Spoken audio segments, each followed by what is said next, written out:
Yang penting sekarang sehat. Harda, Bren. Kamu tahu Harda? Sehat ya, sehat. Sehat. Sehat. Udara. KBRI. Hah? Het Dubes eigenlijk. Oh. Pak Bambang Pojo gimana kabar? Pak Ambassador. Ibu Imelda, Pak Ibu Fitri, lagi nih. Ibu Fesi itu apa? Narasumber yang dari Jakarta, Bu Fesi. Wah, Bu Fesi, mohon maaf nih, harus begadang ya Bu Fesi ya.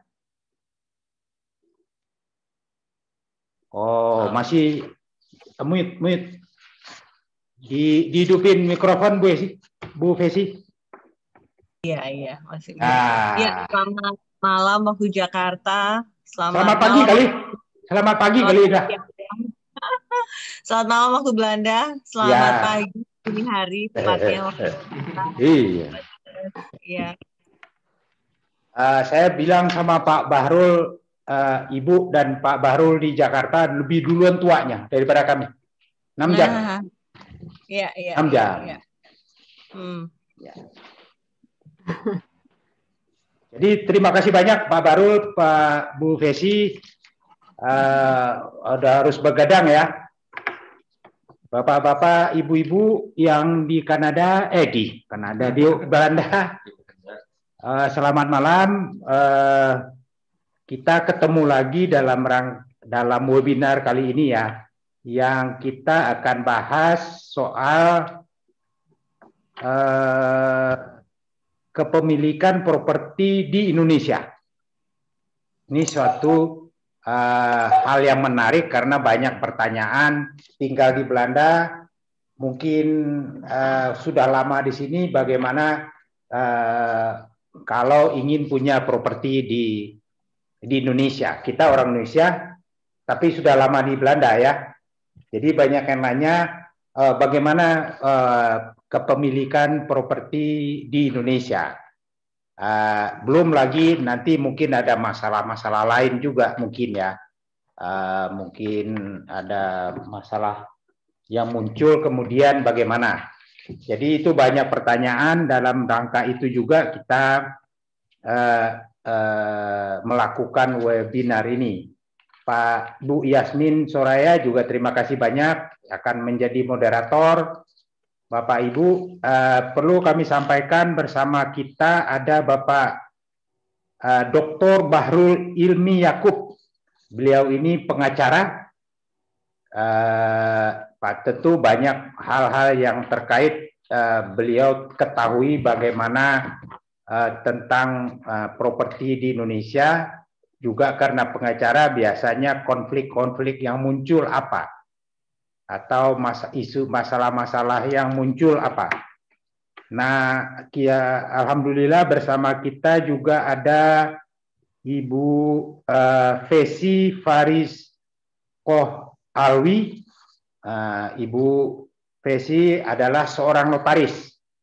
Untuk punya properti kita harus punya notaris. Nah, beliau nanti juga akan ikut bersama kita untuk membahas masalah bagaimana kita yang di Belanda, ibu bapak yang Belanda, untuk bagaimana punya properti. Kan prinsipnya itu aja ya.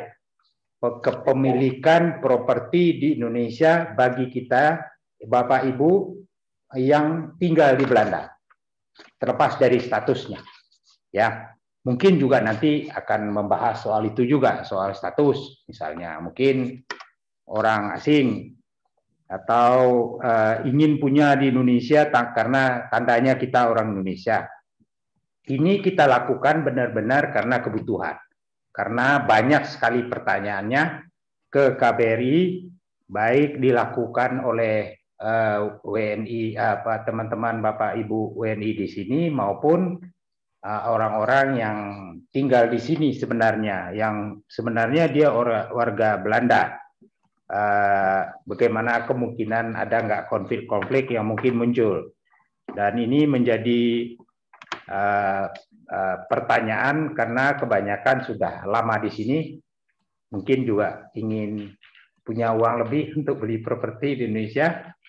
Nah, juga ada yang karena Pak Barul, Ibu Vesi yang tinggal di Indonesia, mungkin mereka sudah lama, kami ini sudah lama di antara kita-kita ini, tapi mungkin ada kepemilikan karena waris dari orang tua, misalnya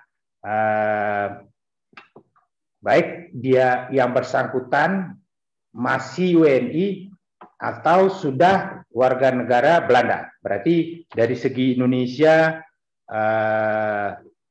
udah WNA. Tapi ya ingin atau punya properti di Indonesia, baik karena atas kepemilikan usaha sendiri maupun karena mungkin warisan ya.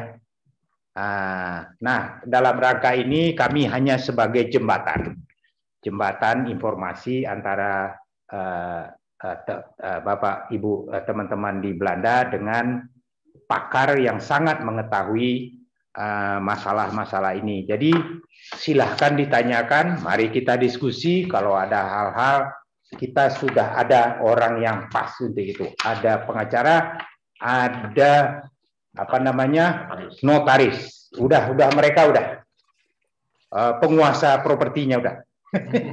Ya, penguasa ilmunya lah, pengetahuannya. Jadi sekali lagi selamat selamat mengikuti webinar. Mudah-mudahan dengan webinar ini pengetahuan kita mungkin belum sekarang untuk keperluan sekarang, tapi mungkin suatu saat itu akan menjadi perhatian kita atau isu kita, atau bagi Bapak Ibu yang sudah menjadi yang saat ini sedang menghadapi persoalan, misalnya seandainya ada. Sekali lagi Pak Bahrul, Pak Dr. Bahrul, Ibu Vesi, terima kasih banyak atas kesempatan dan waktunya untuk berbagi dengan kami, dan mohon maaf karena ya memang karena perbedaan waktu terpaksa Pak Bahrul dan Ibu Vesi agak begadang ya. Ya bukan agak ya, memang begadang ya, jadinya begadang. Tapi ya demi kebaikan banyak orang ya sekali-sekali mungkin nggak apa-apa ya. Sekali lagi terima kasih. Selamat mengikuti webinar kepada Ibu moderator. Moderator siapa nih? Mbak Yuke ya. Mbak Yuke, Bu Yuke. Terima kasih banyak untuk menjadi moderator pada kesempatan kali ini. Silahkan Bu Yuke, Mbak Yuke. Bu Yuke atau Mbak Yuke? Bu Yuke. Bu Yuke aja lah. Ya. Ya, Bu Yuke. Tapi suaranya belum dengar. Suaranya belum? Ya, kecil tapi kecil. Kecil, tapi bisa didengar ya, Pak? Saya bisa dengar, yang lain mudah-mudahan bisa dengar. Yang lain bisa dengar nggak? Ibu Pesi bisa dengar? Bisa. Sudah. Pak Bang Bahrul sudah bisa dengar suara saya? Nggak dengar? Ada yang nggak dengar. Pak Bahrul dengar suara Ibu Mbak Yuke? Pak Bahrul dengar suara saya nggak ya? Pak Bahrul di mana? Pak Bahrulnya ada, Pak. Oh, sebentar. Coba galeri aja, galeri. Suaranya kecil banget ya, tapi saya udah. Pak Bahrul dengar, Pak? Masih mute, Bapak? Masih mute? Iya, bisa dengar? Tapi kecil suaranya ya. Iya, memang kecil ya. Ya. Atau saya coba tidak pakai kalau begini bagaimana? Sudah bisa dengar lebih bagus? Dengar sekali, Bu. Bu Ike, dengar sekali. Silakan, Bu Ike. Iya, baik. Terima kasih teman-teman, terima kasih Pak Dubes Mayarfas yang sudah membuka acara ini. Kami sangat merasa disupport sama Bapak sendiri di sini. Dan terima kasih juga buat Mbak Vesi yang sudah mau begadang malam ini, dan juga Bang Bahrul, dan juga teman-teman panitia lainnya. Oke, baik. Selanjutnya saya akan ini bentuknya adalah kayak talk show, jadi tanya jawab. Jadi sebenarnya kita semua di sini nanti bisa bertanya, dan saya juga bisa mengajukan pertanyaan nantinya. Dan untuk itu saya persilahkan Mbak Fesi untuk juga sedikit menjelaskan tentang posisi WNI yang menikah dengan WNA terhadap kepemilikan properti. Gimana Mbak Fesi? Baik. Terima kasih Mbak Yuka. Selamat malam waktu Belanda untuk semua yang hadir di sana. Terima kasih saya diundang di sini, Pak Dubes Mayerfas. Terima kasih telah mengundang saya dan juga Mbak Yuga. Kita akan sharing ya mengenai apa nih yang ingin diketahui oleh warga negara Indonesia yang kebetulan tinggal di Belanda. Begitu. Ketika saya diskusi dengan Mbak Yuga waktu itu beberapa bulan yang lalu sempat menyampaikan niatnya untuk membuat diskusi online kali ini, lalu mengemuka topik soal, ya bisa dibilang ini aspek hukum kepemilikan properti untuk pasangan perkawinan campur. Saya tadi sebetulnya sudah memberikan PowerPoint, cuman karena saya kasihnya sangat mepet sekali, pasti panitia tidak bisa menyiapkannya dalam waktu dekat seperti itu. Nah, memang saya melihat bisa Bu. Bisa. Oh, baik. Oke, baguslah. Di WA aja, di WA. Oh, yang itu. Ya. Saya sudah WA sih, Pak. Oke. Ya. Iya. Ini ya. Yang ini kan? Betul. Ya, silakan Bu. Baik, terima kasih. Saya kasih judul aspek hukum kepemilikan properti dalam perkawinan campur begitu. Nah, kenapa saya sebutnya perkawinan campur? Karena memang seperti itu istilahnya, dan memang kebanyakan yang mungkin peserta dari diskusi online atau webinar pada malam hari ini itu adalah warga negara Indonesia yang kemudian menikah seperti itu ya, atau akan menikah dengan warga negara asing, khususnya dalam hal ini warga negara Belanda, begitu. Perkawinan campur itu adalah perkawinan dua orang yang berlainan warga negara, diperbolehkan aturan hukum kita di Indonesia. Nah, pokok aturan hukum terkait dengan perkawinan di Indonesia itu ada yang namanya Undang-Undang Nomor 1 Tahun 1974, yakni mengenai perkawinan. Seperti itu. Nah, dalam sebuah perkawinan itu antara lain juga diatur soal boleh diikutin aja ya Pak ya PowerPoint-nya. Ya. Next slide. Begitu. Harta benda dalam perkawinan seperti itu. Nah, ini kan yang penting kita bahas kali ini, mengingat masih banyak pertanyaan.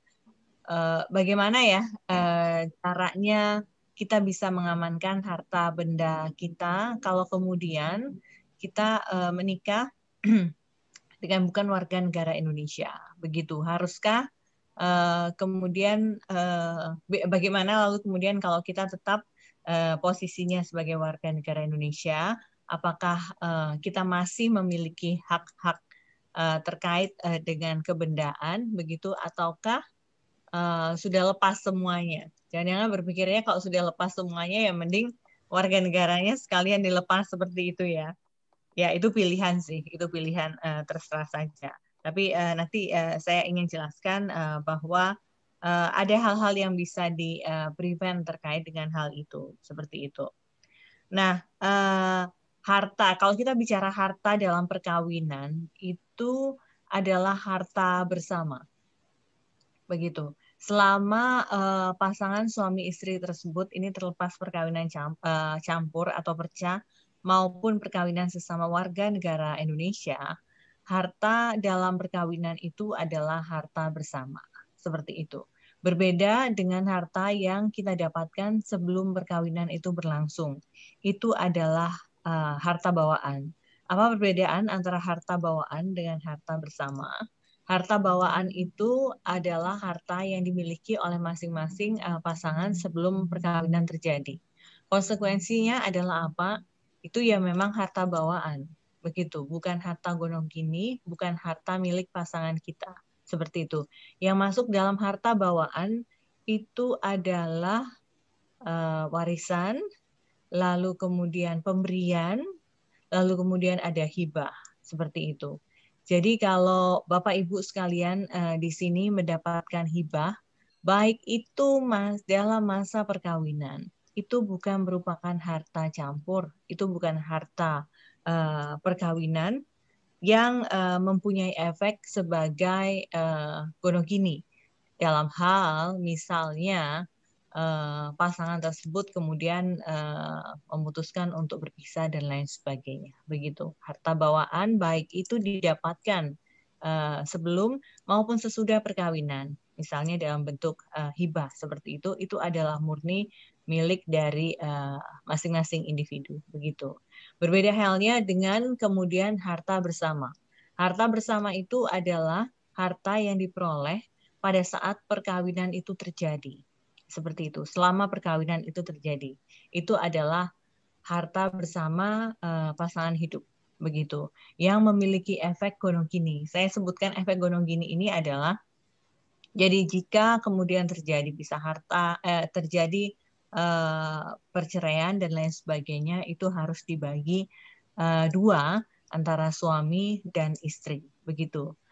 Baik itu harta bersama maupun harta bawaan mempunyai efek waris, seperti itu. Nah, kalau kita sudah bicara soal warisan, ada salah seorang yang meninggal dunia, maka baik itu khususnya harta bersamanya, begitu itu bisa dibagi waris, begitu. Nah, kita akan menginjak ke soal begini. Lalu bagaimana dong kalau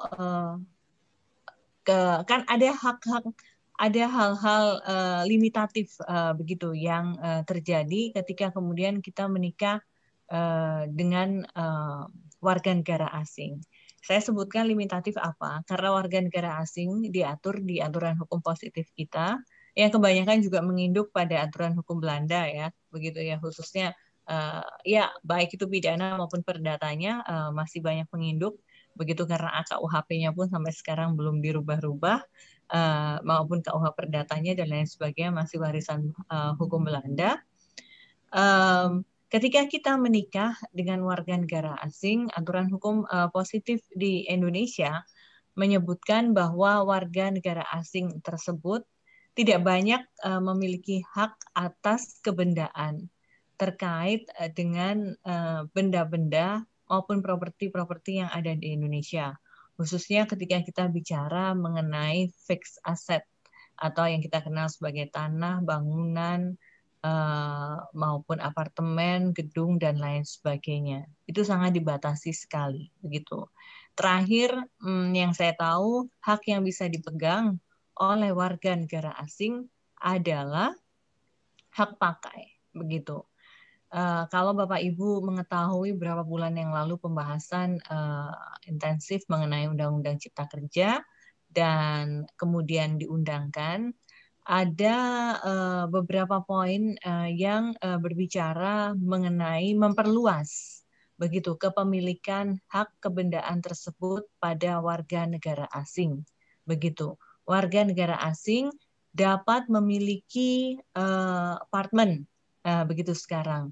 Dalam hal apartemen tersebut merupakan tanah atau bangunan yang berasal dari SHGB dan lalu kemudian disertifikat unitkan menjadi strata title begitu. Tapi sampai sekarang juklaknya mungkin nanti bisa dikonfirmasi kepada Pak Bahrul belum keluar. Jadi itu tadi kita tetap mengacu acuan kita adalah warga negara asing tidak bisa leluasa memiliki properti sebagaimana warga negara Indonesia di Indonesia gitu. Nah, lalu apa konsekuensinya ketika kita menikah dengan warga negara asing? Nah, pertanyaannya kan seperti itu. Ada aturan yang menyebutkan bahwa ketika kita menikah dengan warga negara asing, maka dalam waktu 1 tahun kita harus melepas harta-harta kita.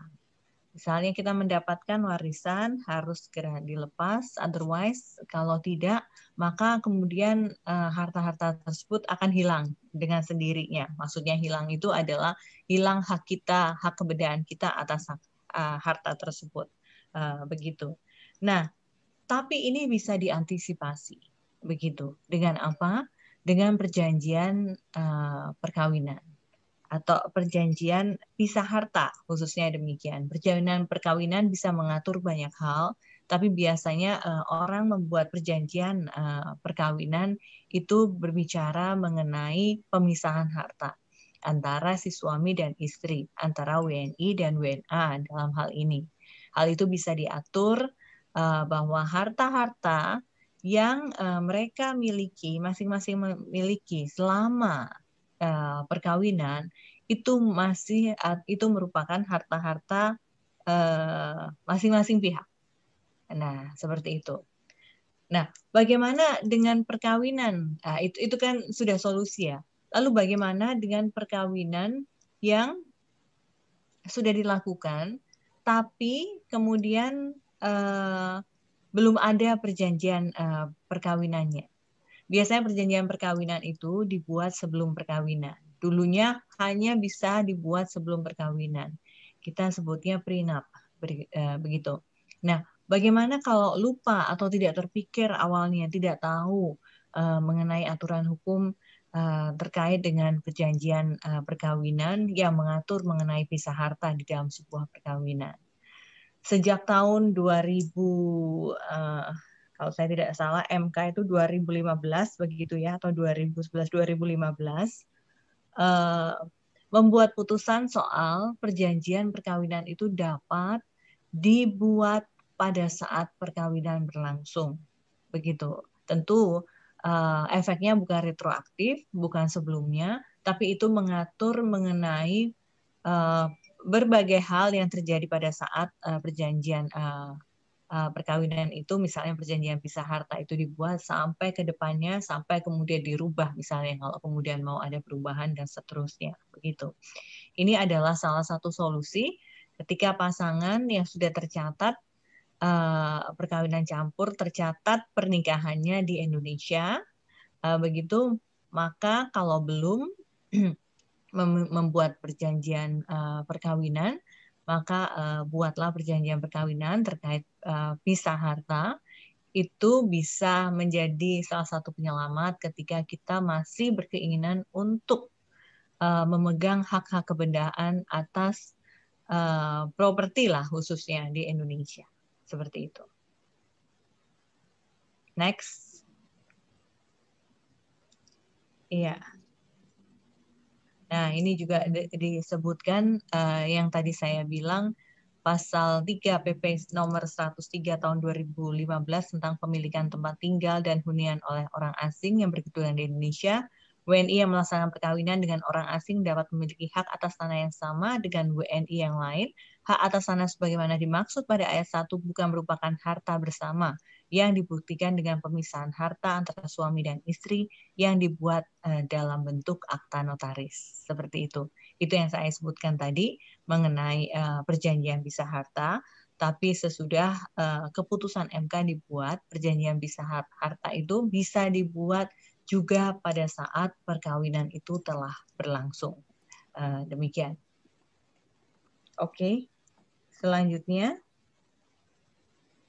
Jadi itulah solusi dari kebuntuan, begitu ya, yang selama ini mungkin dirasakan oleh rekan-rekan sekalian ketika kemudian baru menyadari bahwa ada hak-hak kebendaannya yang hilang manakala menikah dengan warga negara asing.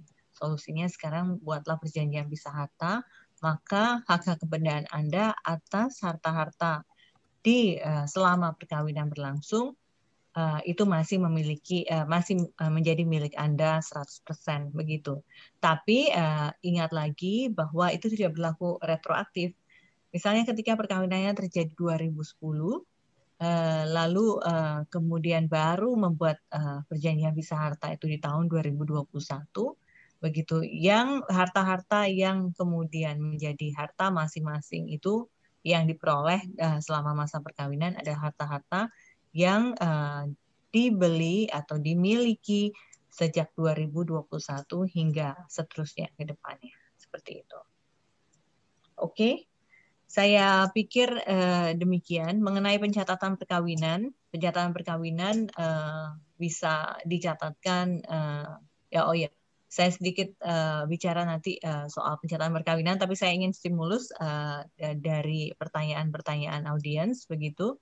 Saya pikir saya akhiri sekarang untuk penjelasan dari PowerPoint saya, begitu. Nanti kita bisa lanjutkan dalam diskusi-diskusi. Silakan Bu Yuka. Makasih Mbak Peci, ini sangat jelas banget tadi pemaparannya. Maklum aja ya, bekas dulu presenter Metro TV dan Antv, dia dulu pernah satu pekerjaan sama saya. Nah, yang saya mau tanya adalah apakah benar jika WNI menikah dengan WNA, makanya hartanya otomatis menjadi gonogini, atau yang tadi Mbak Fesi sudah jelaskan bahwa bisa solusinya adalah dengan prenup tadi ya. Kalau betul. Dengan prenup berarti langsung masuk ke harta gonogini gitu. Oke. Kita sedikit mengupas ya soal terminologi harta gonogini. Harta gonogini itu istilah saja sih ya, sebetulnya adalah harta yang terus kemudian diputuskan oleh pengadilan pada saat perceraian, begitu dimohonkan oleh para pihak pada saat perceraian untuk kemudian menjadi harta gonogini, harta yang dibagi split dua ke pasangan mantan suami dan mantan istri, seperti itu terminologi harta gonogini, begitu. Nah, apakah menjadi harta gonogini, begitu? Sebenarnya mungkin pertanyaannya lebih tepatnya adalah jadi harta-harta tersebut apakah masih bisa dimiliki oleh pasangan kita, begitu ya mungkin ya Mbak? Iya. Pada saat perceraian terjadi. Iya. Begitu. Iya. Nah, oke. Nah, sebelum ke situ ya ketika kita jadi begini, ketika menikah dengan orang asing, lalu kemudian mau beli properti di Indonesia, itu kan menjadi soal sekarang, begitu. Boleh beli properti, boleh menguasai SHM atau SHGB, tapi limitasi waktunya adalah 1 tahun, itu harus dialihkan, begitu, harus dilepas. Nah, sekarang kan mau dilepas dikasih siapa kan rugi, biasanya dijual, begitu. Nah, kan tidak mudah juga, begitu ya. Terus kemudian kalau bukan investor melakukan jual beli secara setahun sekali, begitu, supaya haknya tidak hilang, itu kan tidak mudah, kecuali kalau memang mainannya di situ, seperti itu. Nah, sekarang bisa tuh memiliki harta itu selamanya asalkan ada perjanjian pisah harta, begitu. Tapi kalau belum memiliki perjanjian pisah harta, begitu ya, nanti dalam 1 tahun harta tersebut harus dialihkan. Otherwise kita nggak memiliki apa-apa lagi hak terkait dengan harta tersebut, begitu. Karena perkawinan kita tercatat ya. Ini kan kita nggak bicara kalau kemudian perkawinannya nggak tercatat ya. Harapannya kan semua perkawinan baik itu yang terjadi di Indonesia, di luar negeri, sama-sama warga negara Indonesia maupun warga negara asing, negara mengetahuinya, begitu. Nah, ketika negara mengetahuinya, hukum kita itu menganut bahwa ya sebagian diri kita, nah ini kita bicara bahasa awamnya aja, sebagian diri kita itu sudah asing, begitu. Jadi hati-hati dalam ketika kita memiliki itu hak-hak kebendaan, begitu, termasuk membeli properti dan lain sebagainya. Nah, kalau itu terjadi, maka dalam waktu 1 tahun ke depan, maka kemudian harus ada peralihan hak. Apakah itu jual beli, hibah, dan lain sebagainya. Kalau nggak gitu, nanti akan kita tidak bisa memiliki hak kebendaan. Namun setelah putusan MK, itu bisa diantisipasi dengan perjanjian pisah harta yang dibuat pada saat perkawinan. Nah, sebelum putusan MK tersebut, udah nih, nasibnya habis nih. Kalau nggak mengantisipasi dengan cara bikin prenup di menjelang perkawinan, ya sudah, selama perkawinan itu berlangsung, maka itu menjadi harta bersama. Begitu. Ketika itu menjadi harta bersama, harta kita yang bukan merupakan harta bawaan, ada juga sebagian merupakan harta pasangan kita, seperti itu. Dan ketika itu terjadi, maka hukum kita mengatur bahwa bisa jadi habis nih hak-hak kita. Tapi kemudian alhamdulillahnya setelah putusan MK itu dibuat, maka ada penyelamatan nih, begitu. Sebelum membeli properti di Indonesia, sekarang buatlah perjanjian bisa harta, begitu. Oke. Nah, pertanyaannya adalah jika dalam masa tenggang waktu 1 tahun itu tidak kita nggak bisa atau nggak sempat jual, apa konsekuensinya? Oke. Ketika tidak sempat menjual, maka kemudian secara teoritis hak kita itu selesai, hak kebendaan kita itu selesai, begitu. Saya pernah mendapati, tapi bukan klien saya ya, begitu ya. Klien ditangani oleh kantor suami saya, begitu. Ada pengajuan perpanjangan mendapatkan hak tersebut, begitu. Ya, ini inovasi sih, inovasi gitu. Jadi dia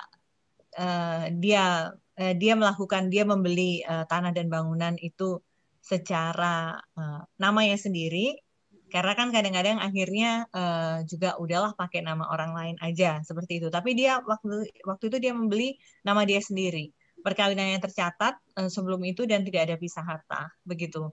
Dan dia nggak tahu nih awalnya. Dan setelah 1 tahun dia mungkin mendapatkan informasi dan akhirnya dia tahu bahwa dia harus segera melakukan peralihan, begitu. Tapi karena dia tahunya sesudah 1 tahun, akhirnya lawyer yang dia hubungi waktu itu memberikan solusi adalah perpanjangan saja, pengajuan saja kepada negara melalui BPN, begitu. Sambil kemudian mencari pembeli. Tapi kalau kita bicara soal teori, maka hak dia sebetulnya sudah gugur, gitu. Jadi memang sebaiknya sebelum 1 tahun sudah ada peralihan, begitu. Oke, jadi kemungkinan untuk bahwa harta kita itu hilang itu ada, gitu ya? Ada. Oke, nah sebelum kita lanjutkan ke Mbak Fesi, mungkin kita ke Bang Bahrul dulu ya. Bang Bahrul ini kita mau minta pendapat Bang Bahrul ini sebenarnya juga dia pengacara yang sekarang ini lagi menangani kasus pertanahan, sengketa tanah nih. Kebetulan dia membantu ibu saya yang punya masalah tanah di Indonesia gitu ya. Tapi saya rasa ini juga banyak dialami oleh teman-teman. Dan mungkin Bang Bahrul bisa menjelaskan dulu posisi kedudukan dari WNI yang menikah dengan WNA ini gimana? Ini soalnya ini dokter perundang-undangan yang sangat aktif dalam juga mengajar juga dan banyaklah kegiatan lainnya. Silakan Bang Bahrul. Tolong di unmute dulu, bisa Bang? Halo? Iya, silakan. Bisa dengar suara saya? Oke. Baik, selamat pagi untuk Indonesia dan selamat malam untuk Belanda ya. Makasih Mbak Yuke, Mbak Pesi dan nggak tahu Pak Dubes tadi masih ada apa enggak ya. Pak Dubes dan jajarannya dan audiens sekalian. Saya mungkin menjelaskan beberapa hal dulu ya. Karena itu menyangkut kisi-kisi hukumnya sebagai patokan. Ya.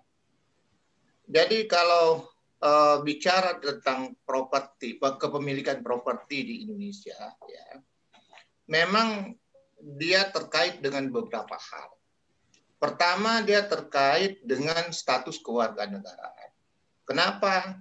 Karena kepemilikan fixed property atau benda tetap di Indonesia itu ada pembatasan. Undang-Undang Nomor 5 Tahun 60 membatasi bahwa kepemilikan tanah di Indonesia itu hanya dapat dimiliki oleh orang asing ya, HGU selain dari hak milik. Ya, jadi itu ada pembatasan ya. Hak milik yang nggak boleh, ya, yang lainnya undang-undang sekarang itu membolehkan. Ya. HGU untuk perusahaan-perusahaan sudah boleh, ya. Yang dimiliki orang asing, yang kebanyakan memang hak sewa. Ya. Ada pembatasan itu. Yang kedua, ya, kepemilikan properti itu terkait dengan status perkawinan.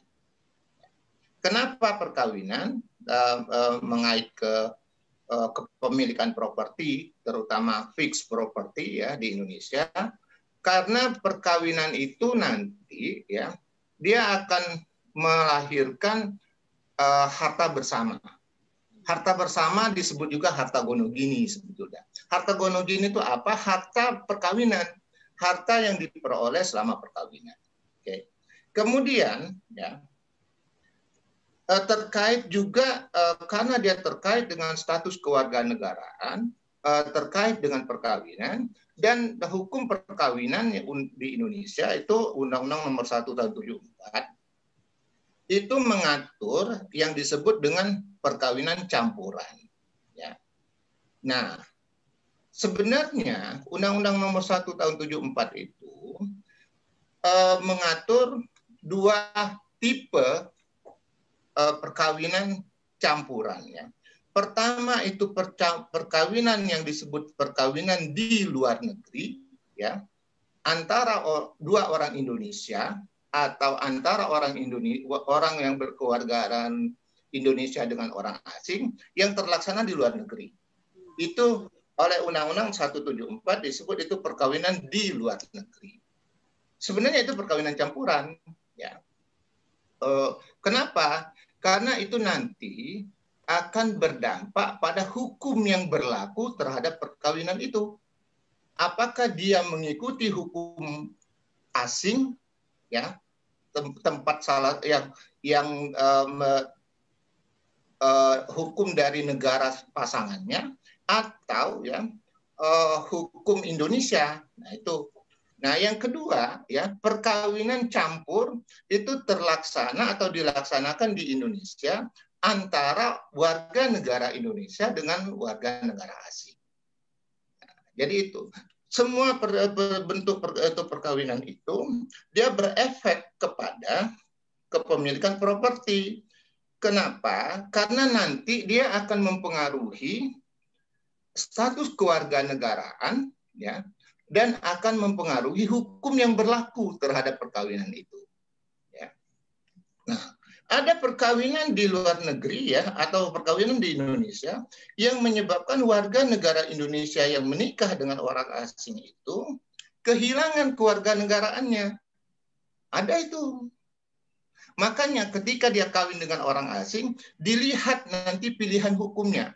Apakah terhadap perkawinan itu ada pemberlakuan hukum asing ya atau pemberlakuan hukum Indonesia? Itu dilihat ya. Karena kalau dia mengikuti hukum Indonesia, artinya akan berlaku hukum Indonesia. Kalau hukum asing, dia lihat hukum asingnya, aturannya bagaimana menyangkut properti, kan gitu. Nah, jadi itu aspek-aspek ya atau faktor-faktor yang mempengaruhi kepemilikan properti di Indonesia. Ya. Nah, sekarang saya bicara tentang ada pembedaan antara properti yang dimiliki sebelum pernikahan dengan properti pernikahan. Nah, properti pernikahan tadi sebutannya atau umumnya disebut harta bersama atau harta gonogini, ya. Nah, untuk membedakan itu, ya, kalau harta sebelum pernikahan itu disebut harta bawaan. Harta yang diperoleh selama pernikahan, ya, pasal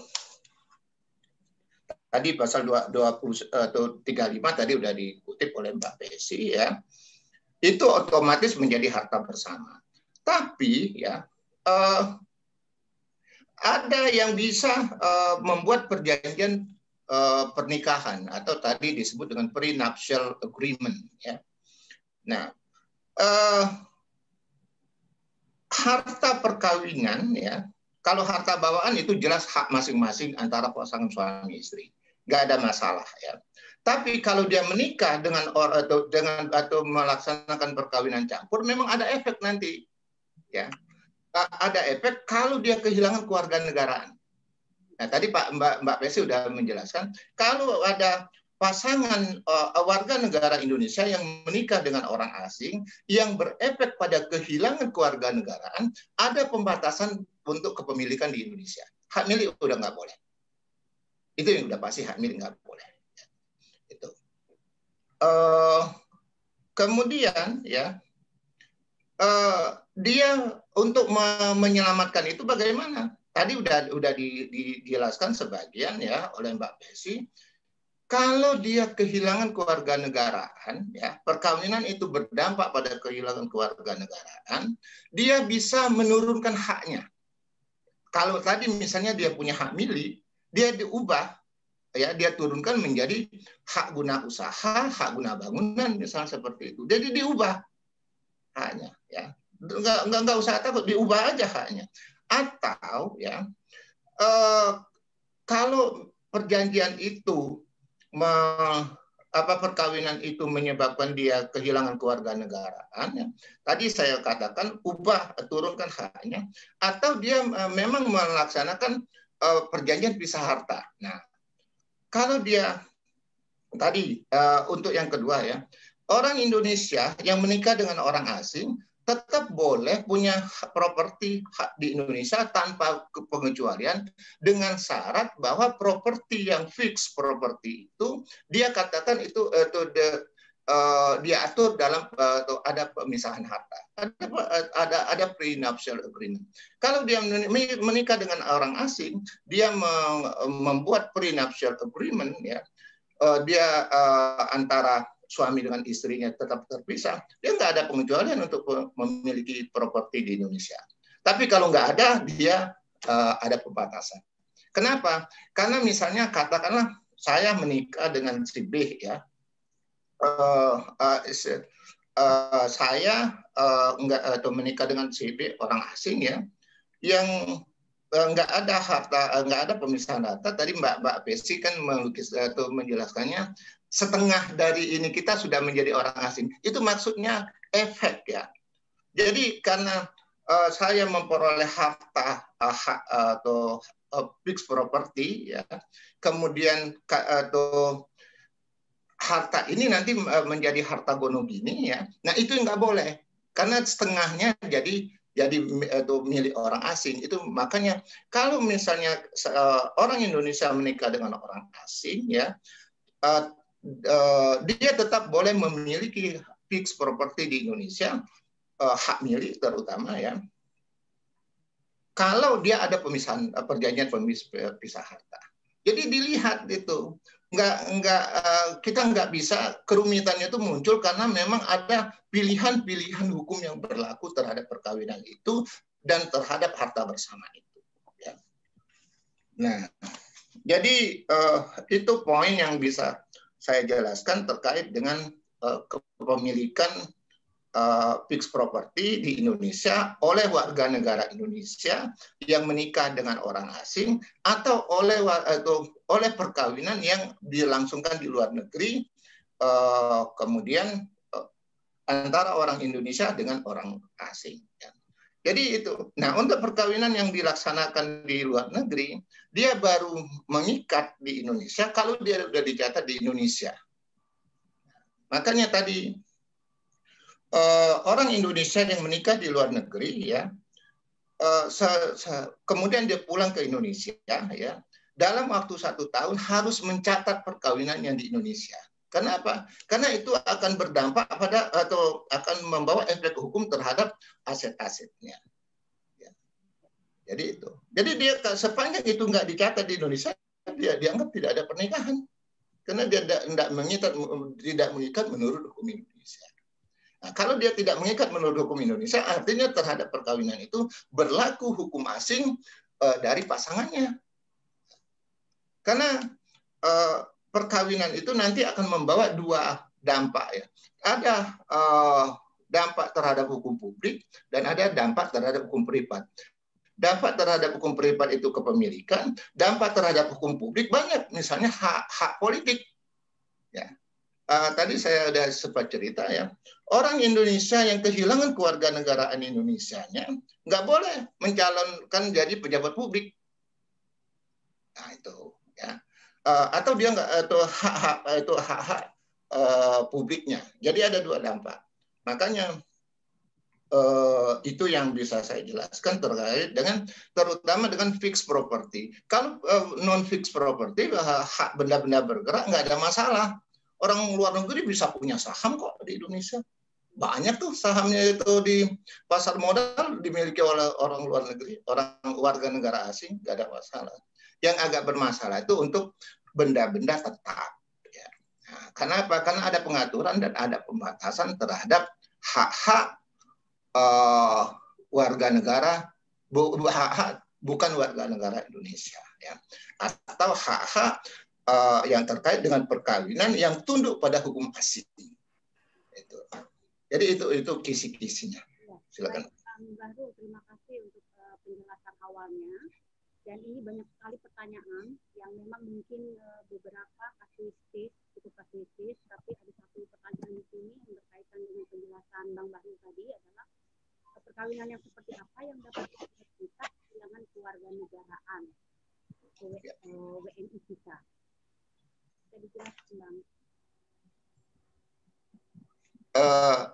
Pertanyaannya agak kurang jelas tadi Mbak Yuka, coba bisa dikuatin sedikit. Iya, perkawinan yang seperti apa yang dapat membuat kita kehilangan kewarganegaraan WNI kita. Mungkin maksudnya bukan kehilangan kewarganegaraan kali mungkin ya. Yang dimaksud adalah ini berkaitan dengan properti kayaknya. Atau tadi mungkin Abang sempat menjelaskan bisa jadi sebuah perkawinan itu bisa membuat kita kehilangan juga hak-hak kita sebagai warga negara Indonesia, begitu Bang. Oke, saya jelaskan di beberapa negara lain ya ada pernikahan itu menyebabkan orang pasangannya harus ikut kewarganegaraan pasangannya. Ya. Itu ada tuh di beberapa negara ya. Saya nggak itu Amerika misalnya ya. Jadi di beberapa negara bagian itu diatur bahwa siapapun menikah dengan orang Amerika dia kewarganegaranya ikut pasangannya yang warga Amerika. Itu. Nah, gara-gara pernikahan itu dia kehilangan kewarganegaraan Indonesia. Karena keluarga atau Indonesia tidak menganut dui kewarganegaraan. Ya. Nah, atau ya ada aturan yang terkait perkawinan yang dari negara tersebut ya, atau karena dia kawin campur ya antara warga negara Indonesia dengan orang asing ya, hukum negara pasangan itu mengatur bahwa perkawinan itu tunduk atau dia memilih. Dia memilih bahwa terhadap perkawinan itu berlaku hukum Belanda misalnya. Nah, artinya terhadap propertinya itu berlaku hukum Belanda. Enggak otomatis. Makanya perkawinan campur itu maksudnya antara orang Indonesia dengan orang asing ya yang berefek pada hukum yang berlaku terhadap perkawinan itu. Karena hukum yang berlaku terhadap perkawinan itu akan mempengaruhi status kepemilikan properti di Indonesia. Kenapa? Karena dia kehilangan kewarganegaraan atau ada pembatasan ya. Kalau dia udah tunduk perkawinan itu tunduk pada hukum negara pasangannya, ya apa isi aturan hukum di negara pasangannya? Karena tidak semuanya tunduk pada hukum Indonesia loh. Makanya diatur adanya perkawinan campur itu.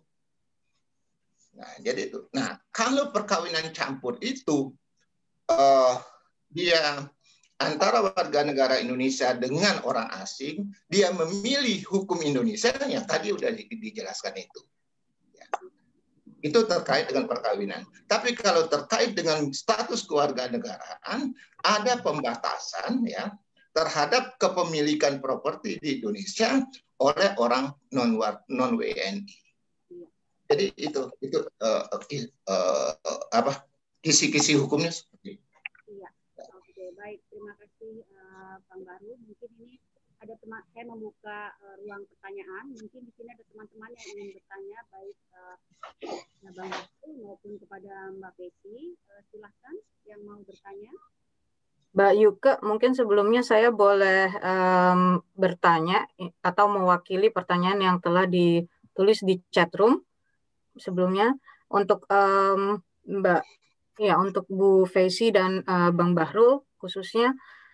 Ini ada pertanyaan, apakah seorang WNI yang memiliki properti di Indonesia bisa mewariskan propertinya kepada WNA, entah WNA itu anaknya atau WNA itu suaminya. Itu yang pertama.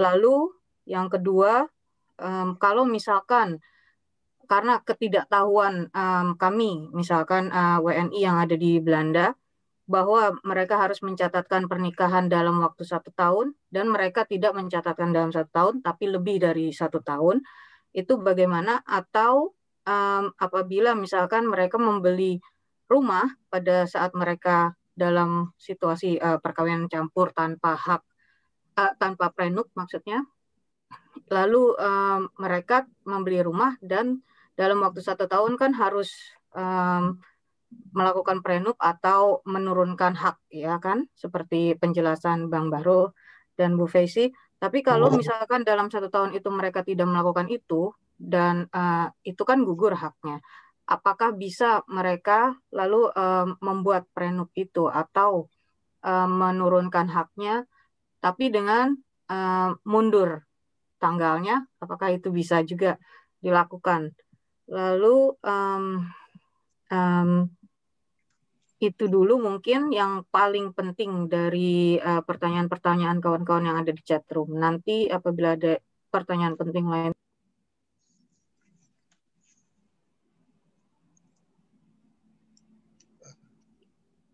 Ya. Siapa dulu? Oke. Mbak Pesi atau saya dulu yang itu, yang komen, yang membahasnya? Boleh Bang Bahrul dulu kali ya. Itu dari sisi notariusnya. Oke. Makasih ya. Saya bisa jelaskan begini ya. Tadi yang ditanya pertama itu WNI menikah dengan WNA, apakah bisa WNI apakah bisa mewariskan memberi warisan kepada warga WNA, kan begitu. Tadi warisan itu rezim hukumnya berbeda lagi, ya. Bukan hukum perkawinan sebetulnya, ya. Tapi hukum kewarisan. Ya. Seorang WNI ya dapat mewariskan kepada dapat mewariskan hartanya kepada WNA yang punya hubungan kewarisan. Ya sepanjang misalnya ibunya WNI ya, dia menikah dengan WNA, kemudian anaknya ya, karena kewarisan itu karena ada alasan hukum meninggal dunia.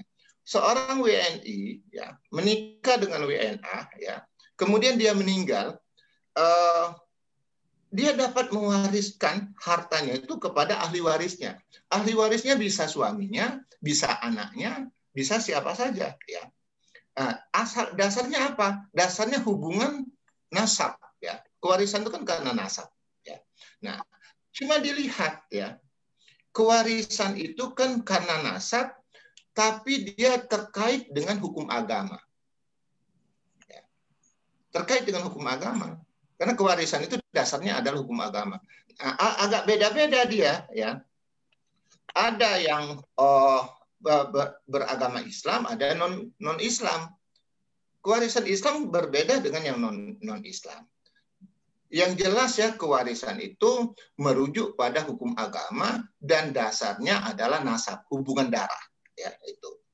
Nah, apakah dia bisa mewariskan kepada itu nasab atau ahli warisnya yang berwarga negara asing? Bisa. Nggak ada pembatasan. Tapi kalau warga negara asingnya ada pembatasan. Misalnya dia menerima warisan dalam bentuk hak milik. Itu yang tadi saya katakan. Hak milik karena warga negara asing dilarang memiliki hak milik di Indonesia menurut Undang-Undang 560 ya, dia harus menurunkan haknya. Jadi setelah dia terima sertifikatnya, dia berdasarkan kewarisan, dia ajukan permohonan ke BPN untuk menurunkan haknya. Bisa hak pakai, ya, bisa hak guna bangunan, ya. Nah, kalau HGU kan untuk usaha-usaha, bisa juga kalau HGU nggak pernah itu.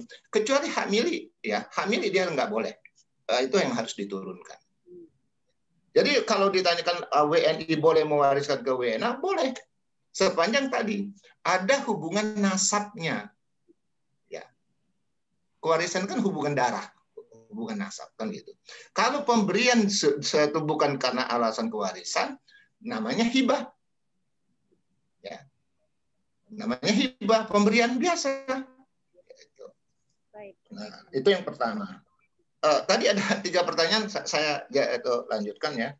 Yang kedua, kalau WNI menikah dengan WNA, ini sebenarnya yang 1 tahun ini bukan perkawinan campur, ini perkawinan di luar negeri. Itu terminologi undang-undangnya. Jadi misalnya ada WNI menikah dengan warga negara Belanda di Belanda. Ini pernikahannya menurut hukum Belanda loh. Di sana, karena itu.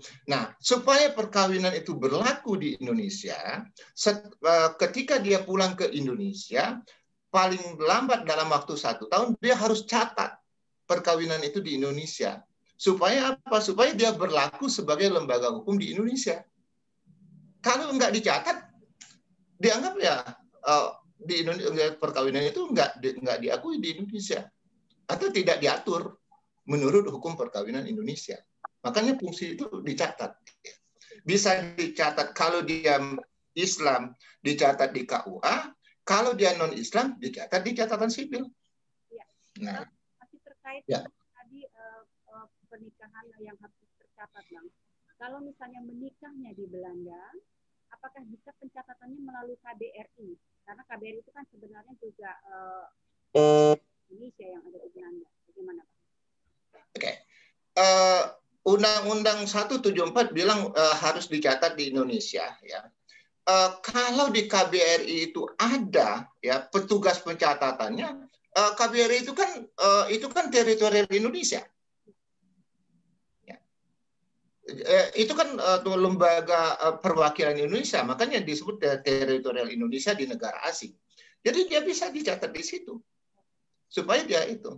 Nah, bukan cuma perkawinan, surat kuasa pun, misalnya ada orang Indonesia memberi kuasa kepada advokat Indonesia, pemberian kuasa itu berlangsung di Den Haag misalnya. Nah, supaya kuasa itu berlaku di Indonesia, dicatat di KBRI. Baru dia itu efektif berlaku di pengadilan Indonesia. Ada proses pencatatan itu. Ya. Jadi boleh dicatat di KBRI kalau ada petugas itu. Ya. Ditanya saja ada nggak itu. Kalau nggak ada, artinya memang harus dicatat di tempat tinggalnya di Indonesia. Ya. Nah, kemudian yang terakhir tadi soal prenuptial agreement. Prenuptial agreement itu dibuat sebelum menikah atau paling lambat pada saat menikah. Kenapa? Karena agreement-nya itu berlaku sejak akad nikah, sejak detik pernikahan itu sah. Oke. Nah, berlaku sampai kapan? Sampai pernikahan itu berlangsung. Dia akan putus begitu terjadi perceraian, apakah karena kematian atau karena putusan pengadilan. Nah, tadi misalnya pertanyaannya tadi kan kalau dia boleh nggak setelah perkawinan berlangsung baru bikin perjanjian kawin, ya, prenuptial agreement-nya, ya tuh nggak boleh.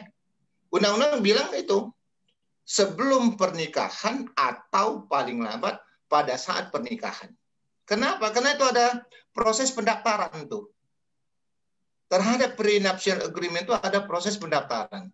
Kalau dia menikah di KUA, disebut ada perjanjian kawin.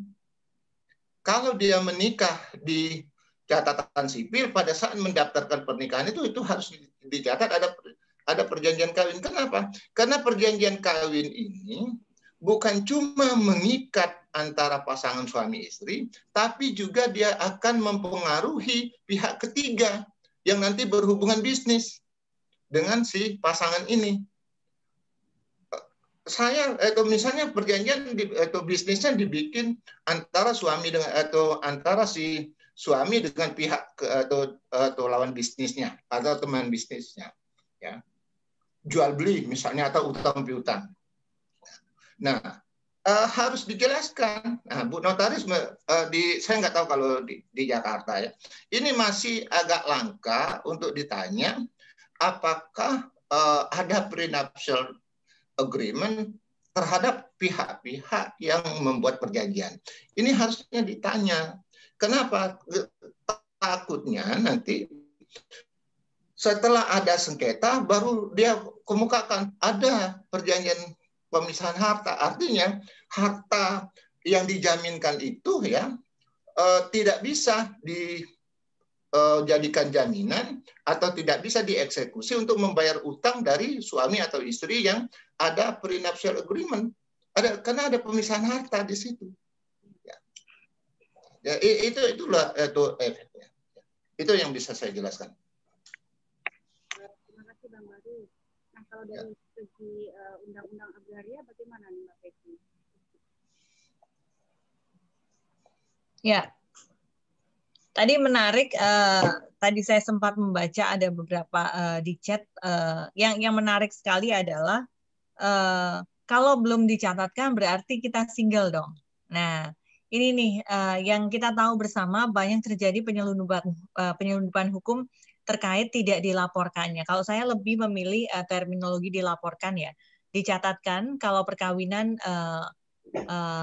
WNI dengan WNA di luar negeri dicatatkan misalnya di kantor perwakilan kita, kedutaan besar kita, atau KJRI kita di suatu kota, di sebuah negara, dicatatkan, lalu kemudian dilaporkan ke instansi terkait, kata Bang Bahrul tadi, benar kalau Islam di KUA, lalu kemudian non-Muslim di kalau saya tidak salah di pengadilan negeri ya Bang ya, begitu, atau di catatan sipil, mohon maaf. Di catatan sipil.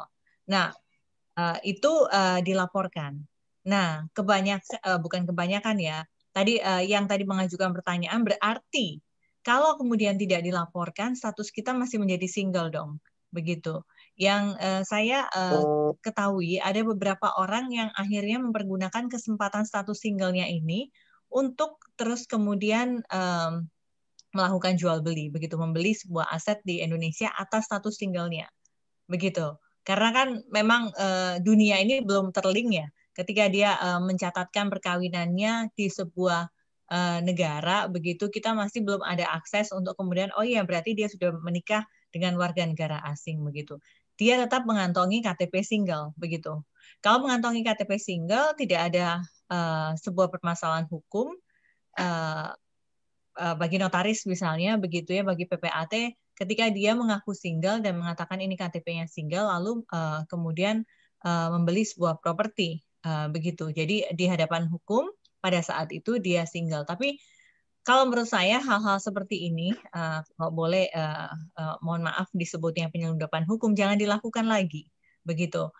Tertiblah, karena suatu saat misalnya kalau semua ini data sudah terkonek atau akan sampai kapan begitu tidak mencatatkan perkawinannya di negara tempatnya berasal, begitu, karena nanti efeknya juga bermacam-macam. Better late than never. Jadi kalau seandainya memang belum dicatatkan, harus dicatatkan dalam waktu 1 tahun, sudah lebih dari 1 tahun, bahkan belasan tahun dan seterusnya, maka catatkanlah segera, begitu.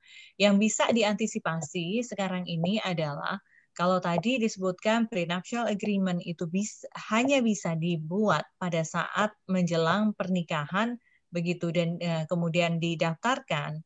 Setelah putusan MK itu bisa dilakukan di tengah-tengah pernikahan. Ini gerbang penyelamat sekali sih putusan MK tersebut, begitu. Jadi kalau selama ini khawatir harta bendanya, harta bersamanya selama perkawinan akhirnya nanti tidak diakui secara maksimal, tidak bisa mengantongi SHM seperti itu, maka sekarang ada gerbang penyelamat yakni putusan MK. Putusan MK, sebenarnya putusan MK itu hanya berisi mengenai memperbolehkan perjanjian perkawinan, perjanjian kawin yang mostly di dalamnya berisi mengenai pisah harta itu pada saat di tengah perkawinan, seperti itu. Nah, tentunya efeknya tidak retroaktif, tidak berlaku surut begitu. Kalau ada harta A begitu yang dibeli tahun 2019, mereka belum ada perjanjian pisah harta, ya berarti itu memang masih merupakan harta bersama. Tapi sesudah ada perjanjian pisah harta di tahun 2021, ketika 2022 membeli sebuah harta tersebut, maka ya itu merupakan harta dia pribadi. Dia bisa tetap mengantongi hak kebendaan atas harta tersebut yang diberikan oleh negara kita, yakni secara maksimal, yakni hak milik begitu. Tidak perlu harus diturunkan menjadi HGB, hak pakai dan seterusnya begitu. Nah, tadi mengelaborasi apa yang disampaikan oleh Bang Bahrul mengenai bagaimana antisipasinya begitu ya kalau kemudian ada dalam sebuah pinjam dalam misalnya perjanjian kredit dan lain sebagainya untuk antisipasi orang-orang yang sebetulnya mengantongi prenup gitu ya, tapi dia tidak mengaku. Biasanya kita itu meminta mereka membuat pernyataan. Dan ketika menjaminkan kan biasanya ada pasangan hidup yang harus memberikan persetujuan seperti itu. Nah, kalau pasangan hidupnya memberikan persetujuan berarti ya memang otomatis dia mengakui bahwa tidak ada perjanjian pisah harta. Tapi kalau kemudian biasanya dia bilang, oh ya nggak perlu ada pasangan hidup yang menyetujui soal jaminan yang saya berikan, baik itu fixed asset maupun misalnya personal guarantee, berarti dia harus menunjukkan perjanjian pisah hartanya yang sudah tercatat. Begitu. Yang sudah tercatat. Kalau belum tercatat itu biasanya kita meminta untuk dicatatkan terlebih dahulu karena perintah MK pada saat itu adalah harus dicatatkan. Begitu, Mbak Yuka. Ya, oke, ini sebelumnya saya meminta maaf sama teman-teman. Ini pertanyaannya banyak banget. Ada beberapa yang sangat kasuistis. Kita di sini pengen banget bisa menjawab semua pertanyaan, tapi waktunya cuma tinggal 17 menit lagi. Nah, mungkin sedikit mungkin pertanyaannya. Saya rasa nggak cukup ya. Mungkin kita akan menutup kali ini dan mungkin kita akan berlanjut ke webinar dengan topik yang sama untuk 2 minggu ke depan, begitu ya. Nah, tapi paling enggak ada sedikit 1 atau 2 yang bisa saya sampaikan di sini adalah konklusinya bahwa pencatatan pernikahan atau perjanjian itu bisa dilakukan di KBRI jika ada petugas atau ada loket yang bisa memfasilitasi ini ya, Bang Bahrul ya. Ya. Dan yang kedua adalah soal kepemilikan status perkawinan.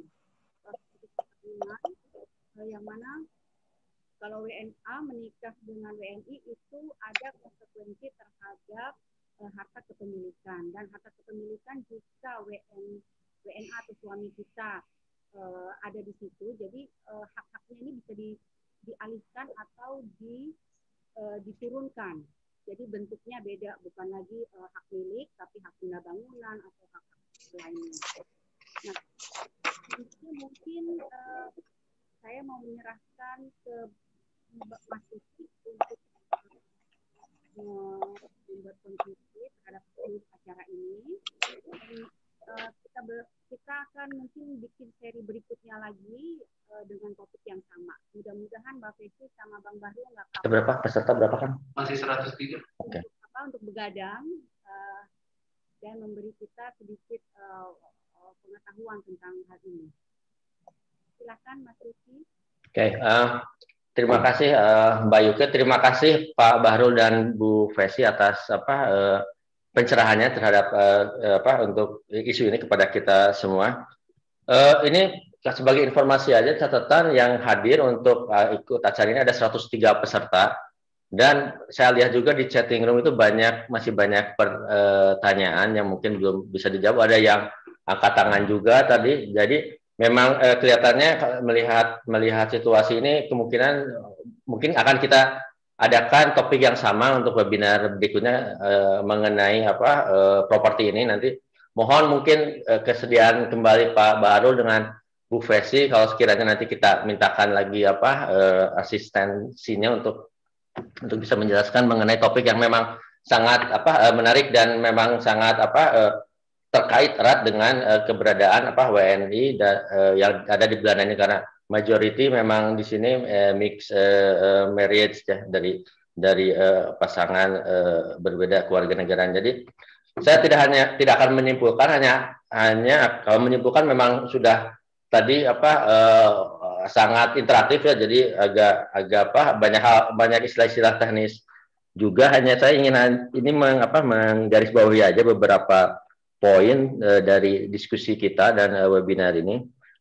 Pertama, bahwa permasalahan properti ini memang banyak berakar dari adanya hubungan mixed marriage itu, perkawinan campur. Dari Mbak Bu Fesi itu harus dipastikan mengenai pembagian harta, Bu ya, untuk aspek pembagian harta itu sangat penting dalam isu kepemilikan properti ini. Untuk WNA memang ada batasan mengenai hak atas kebendaan. Jadi menurut Undang-Undang 5 tahun 60 tadi disampaikan oleh kedua narasumber bahwa di luar WNA itu di luar hak milik bisa dapat, cuman kalau hak milik sampai saat ini memang tidak memungkinkan untuk itu menurut Undang-Undang nomor 5 tahun 60 itu. Nah, hanya ada salah satu mungkin nih satu-satunya solusi yang visible itu tadi ya, menyusun suatu perjanjian pranikah, perjanjian pisah harta atau prenup agreement itu. Jadi itu satu-satunya solusi yang visible. Lalu ada satu lagi tadi terobosan dari hasil keputusan MK ya Bu Fesi, bahwa di tengah-tengah pernikahan juga bisa dilakukan semacam interim agreement di dalamnya untuk bisa menjaga status yang jelas untuk kepemilikan harta. Tadi yang kalau dari Pak Bahrul, saya menarik bahwa dari perkawinan campur ini kan ada memberikan dua dampak hukum Pak ya, hukum private yang masuk ke aspek kepemilikan properti, dan ada dampak dari hukum publiknya mengenai hak, kita akan kehilangan hak politik. Jadi harap diperhatikan bagi para pasangan kawin campur mengenai kedua aspek ini. Untuk tadi pertanyaan khusus yang berkaitan dengan KBRI, kita bisa mencatatkan untuk membuat pengantar pencatatan nikah. Jadi silakan saja datang ke KBRI kalau misalnya sudah ada pasangan yang married dengan warga negara Belanda, bawa saja syarat-syarat ini, terutama yang telah diberikan oleh Gemeente.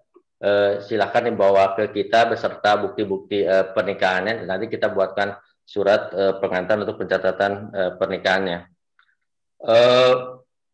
Mungkin dari saya itu saja. Tidak perlu khawatir buat ibu-ibu, buat para peserta, bapak-bapak semua. Ini kita record webinar ini, nanti akan kita distribute mungkin lewat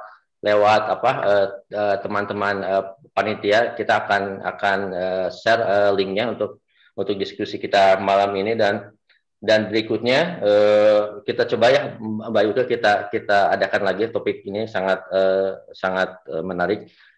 Sekali lagi saya ucapkan terima kasih kepada semua para peserta, para panitia, dan terutama narasumber Pak Bahrul, Bu Fesi atas kesediaannya. Atas nama Pak Dubes juga dan atas nama KBRI, kita semua mengucapkan banyak terima kasih, apresiasi terhadap partisipasinya. Mohon maaf apabila ada kekurangan, nanti akan kita perbaiki ke depannya untuk webinar berikutnya. itu saja. Silakan ya, Mbak Yuka. Mungkin satu hal lagi yang sampaikan bahwa untuk 2 minggu ke depan kita akan adakan acara ini lagi dengan topik yang sama dan kita prioritas untuk pertanyaan-pertanyaan hari ini yang mungkin nanti juga akan langsung dijawab di pertama kali akan dijawab oleh Mbak Fesi dan Bang Bahrul, gitu ya. Jadi jangan khawatir, pertanyaan-pertanyaan ini tetap kami simpan, kami record dan nanti akan dijawab pada kesempatan 2 minggu ke depan, begitu. Oke, terima kasih Mbak Yuka, terima kasih semua, sampai ketemu lagi. Terima kasih Mbak Fesi. Ya. Terima kasih. Terima kasih Pak Bu Fesi. Ya, terima kasih semua. Mohon maaf kalau ada salah-salah katanya. Sukses selalu untuk semuanya. Dan kalau kemudian misalnya ada yang belum dijawab, mungkin saya bisa jawab melalui Mbak Yuka ya. Tadi ada beberapa pertanyaan yang menarik sih. Saya baru baca chatnya begitu. Terima kasih Mas, dan terima kasih tadi Pak Dubes yang sudah membuka, Mbak Yuka, Pak Bahrul, dan kawan-kawan di sana. Stay happy and healthy ya. Ya, salam sehat juga buat semua di Jakarta. Yo, Ari. Bye.